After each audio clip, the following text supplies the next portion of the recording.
In many applications of differences in differences, you'll often see a plot like this. On the horizontal axis, we've got time. On the vertical axis, we've got our outcome variable, like employment in the Mariel Boatlift case.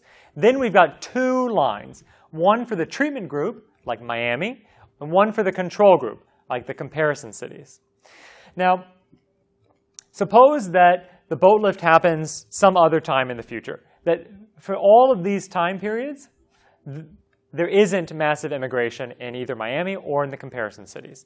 Then the common trends assumption says that although the levels of employment can be different in these two groups, the trends have to be the same. So if Miami increases by some amount, the common trends, the comparison cities have to also increase by that amount. If Miami decreases by some amount, the comparison cities have to decrease by the same amount. But the two lines don't overlap. They don't have to overlap. They just have to have the same trend. They have to move together.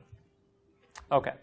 So now let's suppose that the treatment, the immigration boat lift, actually happens at this date right here. So before this date, we don't have immigration in either Miami or the comparison cities. And after this date, we have immigration in Miami, but not the comparison cities.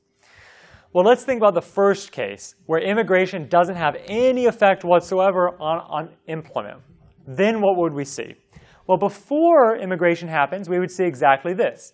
Employment just following whatever its common trend is in both groups. After the treatment, we would see the control group would continue with some trend, whatever. It's not affected by treatment at all because there isn't immigration there.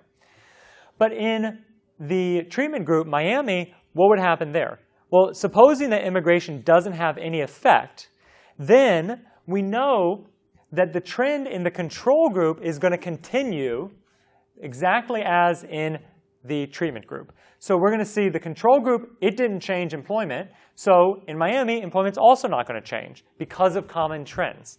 So this number here is what we would see if there was not any effect of treatment, okay? Because it's the same thing we saw in the comparison cities. So that's by the common trends assumption.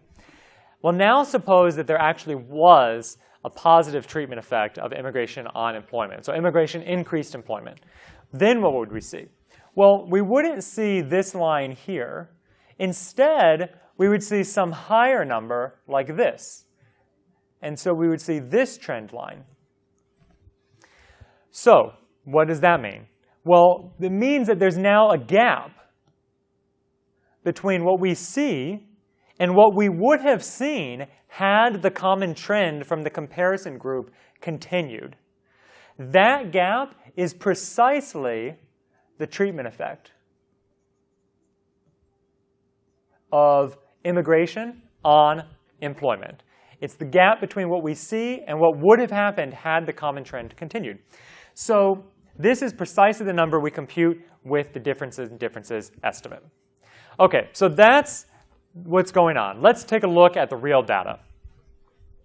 So over here, I've got the same chart. I've got time on the horizontal axis and employment on the vertical axis. I've got two lines, one for Miami in solid bold and another in shaded gray for the comparison cities.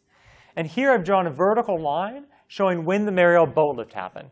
So before this, both Miami and the comparison cities didn't have immigration.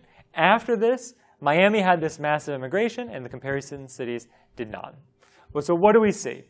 Well, if we look right around when the immigration happened, we see that there isn't much difference between the trends in the control group, the comparison cities, and the trends in Miami, which suggests that there is not a treatment effect of immigration on employment, because that's what we would see if there wasn't a treatment effect. So that's the first finding from this.